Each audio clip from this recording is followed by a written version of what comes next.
Whether you're hosting a conference, mingling in a networking event, or leading your team through a presentation to a new client, there's one step that's inevitable: introducing people to one another.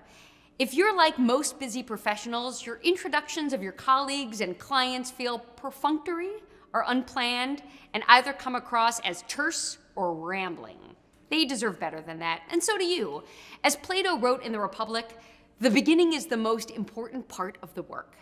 Introducing people to each other is the beginning of establishing credibility for them and for you, building rapport, creating connections, starting or strengthening relationships, making quality referrals, setting the stage for future business collaborations, and so much more.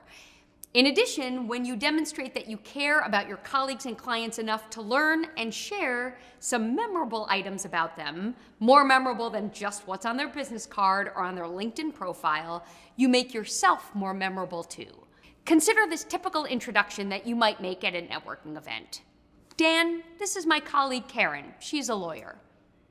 Is it satisfactory? Sure. Is it accurate? Let's hope so. Is it flattering, intriguing, engaging? Not one bit. What would be better? Dan, this is my colleague Karen. While she's a lawyer by day, at night she plays a mean alto sax with a jazz band at a club downtown.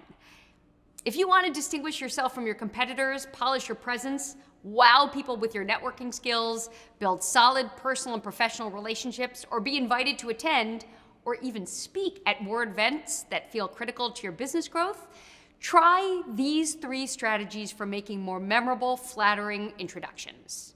1, story. Replace "this is Doug and he's an accountant" with a story about how you met Doug, or when Doug helped you out of a jam, or when Doug impressed you personally or professionally. For example, "This is Doug. I learned that he was a brilliant accountant the hard way when I got a terrifying letter from the IRS about back taxes that I knew I had paid, but I didn't know what to do next.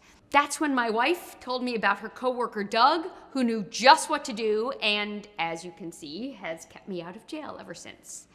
An important note: make sure the story you tell about the other person makes them look good always. Surprise. Replace "this is Nancy and she owns a floral shop" with something about Nancy that surprised you or would be surprising to others. Consider this. "This is Nancy. She owns a floral shop in the financial district that does everything from personal bouquets to weddings. And despite the fact that she loves her job, it turns out that she's allergic to about 10 different flowers." I mean, can you imagine being literally allergic to your job? Remember that a surprise shouldn't surprise the person you're introducing. You don't want to reveal something embarrassing or too personal. Number 3, shared. Replace "this is Mark and he runs a chain of computer repair stores" with something that you and Mark discovered you have in common outside of work. Try "this is Mark. When he told me that he ran a computer repair store, I confessed that I still have my 1982 Commodore 64 computer in my basement, and that's when Mark laughed and admitted to me that he had his still too." Introducing people doesn't have to be hard, but it doesn't have to be boring either.